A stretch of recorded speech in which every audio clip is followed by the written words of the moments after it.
Gareth Southgate's thinking's muddled at best. It's confused. I can't shift from the thought that a lot of what he does is to almost appease public opinion, canvass public opinion. There was something that really sort of resonated with me. Somebody said that he bottled not taking Grealish. And I sort of agree. What it means is it's a funny old sentence, really. It just basically suggesting he didn't want to take Grealish, but he knew if he did drop Grealish, there'd be a public outcry, so he took him anyway. He bottled not taking him. I think there was an element of that with Trent Alexander Arnold, and I mentioned that in a video a couple of days ago that I did with Gio when we announced the England squad. Now, as it turns out, Trent Alexander Arnold looked like he got a nasty injury. I say a nasty injury. He pulled up without any interference, any tackle or anything like that. And that's never good when you sort of break down under your own steam without anybody having whacked you. So it may well transpire that the muddled thinking over Jesse Lingard will actually result in Jesse Lingard getting the place. It may well be that actually the net result is a good one. That despite him picking too many right backs, he'll probably settle on the number of right backs which he should have taken anyway, and he'll have an additional midfielder in the squad. Again, I couldn't help but when I was watching the game to see Trippier at left back, I felt he was almost trying to prove a point. I felt Southgate was saying, "Oh look, no, this is why they're not really four right backs." He's almost at pains. He's trying too hard. He protests too much. Oh look, see Trippier is a left back. Trent Alexander Arnold can play in midfield. At Walker, Reece James, they're centre backs, right? And I felt there was a little bit too much of that going on. As I say, the net result may well be that Jesse Lingard gets into the squad. I think it was a little bit of an odd thing to do. I'm not going to beat up on Gareth Southgate, by the way, all the time. I hope for the best. I really do. And look, we're going to be covering the Euros, particularly the England games, on both Hammers Chat channels. Lions Chat, as somebody says, or Thistle. The Scottish got the Thistle. Or Thistle Chat, as it is for that. We'll be covering on both channels. This can be a home for the Euros. Certainly, it gives us something other than transfer tittle-tattle to talk about. And actually, we've decided that we're going to do the Patreon breakfast, which we normally do for West Ham. We're going to do the player ratings, we normally do for West Ham, and the opposition preview. So we're going to actually be, carrying on with our normal Patreon content. If you're not a member of Patreon, you want to support Hammers Chat, please do click on the link below from as little as £3.60 per month. Going up to, I think the top tier, the Addicts tier, Hammers Chat Addict, is $14 a month. And then you just get loads and loads of extra stuff. But more importantly, you get to help Hammers Chat out. It's very much appreciated. We're trying to do it as a job at the moment. And yeah, the link is in the description below. Patreon.com/Hammers Chat. In terms of Southgate and Lingard, I felt very much that he put Lingard in a horrible position. Horrible position. He put Lingard in a situation where Lingard couldn't really say no. I would imagine that probably the last thing Lingard wanted to do after being told, "Sorry, mate, you got the elbow, you're not coming to the Euros." I bet all Lingard really wanted to do was go home. Now, at that point, Southgate said, "Oh, but would you like to be in the friendly against Austria?" Now, Southgate said that he asked Lingard, and Lingard said yes. Well, of course he's going to say yes. What else can he say? No, you can't really. I remember Chris Sutton doing it. He never played for England again. We know that Southgate frowns on that sort of thing. That's why it's taken Grealish so long to get back. Didn't Grealish refuse to go to or pulled out of an under-21 game when Southgate was manager? Something like that. So even though he may have asked him, Lingard could... It was an offer he couldn't refuse. Lingard had to say yes. Again, like with the Trent Alexander-Arnold thing, possibly the net result will be positive, and Southgate will look back and say, "Oh, see, that was a good thing to play Lingard." But you can't help but think these things are happening by accident. And he's got to get it right. He has to have the courage of conviction because it has to be his squad. Now, Lingard played well. He obviously put the ball for Grealish, and the guy tackled him. And Saka, who played very well for England, by the way, scored the goal. So Lingard was involved in the goal. But Southgate has to be sure about what he wants. And if Southgate has decided Lingard's not part of his plans, then don't take him. He shouldn't really have featured in the friendly anyway, if that was the case. As I say, in hindsight, you look back and think, oh, that might have been a good thing. Maybe not. I just think it was quite muddled thinking, and it showed a certain amount of indecision. There are other people in the squad that were going, that are going, that probably could have done with a time on the pitch. There are players in that squad who probably ain't going to play much in the Euros, who probably could have done with a time on the pitch. Anyway, look, that bit doesn't matter, but it is important for Southgate because there's a massive difference between this and when he managed in the World Cup, and that difference is expectation. Before the World Cup, because we didn't have the golden generation, and we call them the golden generation, they weren't. They didn't really win. Well, they won lots at club level, but nothing at international level. I'm talking about Beckham, Rio, Lampard, Gerrard, Scholes, Terry.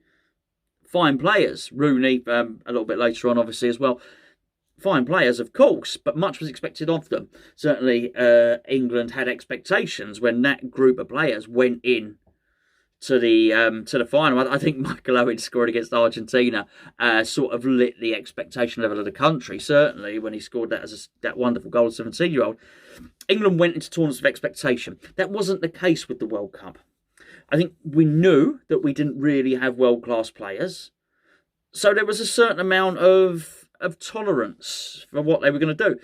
I think we knew we didn't have a big-name manager. There was expectation on Fabio Capello, rightly so. Highly decorated manager on big wages. Same with Sven-Goran Eriksson. With Southgate, it was less so. You got the impression that he got the job because nobody else was available. In many respects, he was the ex-FA technical director and ex-England under-20 manager. Who'd failed at Middlesbrough. I almost said Middlesbrough. Like misery and Middlesbrough. No, I'm sure Middlesbrough's lovely. I'm not saying that. Quit while you're ahead. Stop digging. I just thought Southgate was coming into the job with no pressure on him. There were no expectations of Southgate, no expectations on the team. So when the team performed well and above expectation, great. We all enjoyed ourselves, and it was an interesting journey and an interesting march. Was it Croatia, wasn't it? But this is different. Now there is expectation. Now I think you do look at England and you think, oh, hold on, we've got some world-class bordering on world-class players here. Personally, I think the defence is going to be a major issue. But you certainly look at midfield and you certainly look at attack and right back, and you see really good players. Harry Kane's a world-class striker, there's no doubt about it. And we have a number of attackers. I mean, look, we had players in the Champions League final, and we got some really wonderful players with attacking flair as well. So there's expectation now. I think we possibly could have got away with not getting... Such was the low expectation in Russia, we almost could have got away with not getting out of the group. We won't have that now. We've got to get out of the group, and it's a tough group. And Scotland are in there as well. So I think it's going to be really, really, really tough to manage expectations for this one. And that was why Southgate had to get it right. That was why Southgate had to pick the team and the squad that suited him. Not be indecisive. Not. They didn't dither, but again, you always get the impression with Southgate, well, I say you, it's my opinion, that he's playing to the press, if you know what I mean. He's trying to make a safe comment. He's trying to not upset anyone, be all things to all men, be politically correct. And I just think sometimes I would like a little bit more robust, a little bit more decision making, a certain decisiveness. I don't know. Look, time will tell. I also think he's not decisive enough. We will see. We'll see what happens with Jordan Henderson. I have a funny feeling that Jordan Henderson will come in, and despite the fact that he's unfit and he's not played, he'll get back into the team. And, you sort of worry about that because that's let England down in the past as well, playing unfit players and players that aren't in form. Injured players sometimes as well. It's something he's got to get right. The run out against Austria, this is the thing, he has competition there. I thought Saka was really good. Grealish just continues to look really good. And he's only going to get better. So, I mean, like Rice, he came back for the last, 2 or 3 games of the season. Unlike Henderson, who just didn't play, So this is really good. And you feel, for someone like Grealish, actually just get him up to that match sharpness. And the longer the game went on, the better he got. And they were just fouling him constantly. And free kicks are going to be a hell of a thing. A hell of a weapon, particularly to get in any tournament. But it's going to be important as well. So I was really delighted to see Bellingham in there as well. I loved how narky he is. And he almost, in West Ham terms, a bit like Soufal. Just likes the battle, likes the confrontation. I really like to see that. I like that from Mings as well, actually. I know they didn't attack very much, Austria, but I like... Mings is so loud. I mean, you could just hear him all the time, and I like him. I like him. I think he's a leader, and I think leaders are really, really important as well. I'll tell you what was evident as well when I was watching England play was Trippier. You could tell Trippier's been playing under Simeone. Not only was he pressing, when people weren't pressing as quickly as him, he was telling them, he was shouting at them. So you can see that's been drilled into him over the course of the season. Although, I prefer someone with a left foot to play at left back. Certainly, Rice did what Rice does, and every game that he plays with England, he just gets more and more confident, and he just seems like the governor in the centre of midfield as well. And I mean, I don't want to be disrespectful to Alexander Arnold, but I didn't think he was having a great game, in all honesty. And again, Southgate should have taken the decision himself. He should have just made the decision, but it may well work out that that Trent Alexander Arnold's injury has saved Gareth Southgate a bit of a problem and some embarrassment. Really, with that, I thought Harry Kane is just a top quality player. He really is. He's so good, and fair play to him, because he's able to put the speculation to one side about his future. And play as well as that, and I don't really have any concerns about him. These top-level sportsmen that they've got in them, they've just got such a strong mindset. All the top guys do. And Harry Kane undoubtedly is one of those, and he's going to be able to put that to the back of his mind, and he's going to be able to perform very, very strong mentally. There's no doubt about that at all. Pickford as well, his distribution... Can't speak.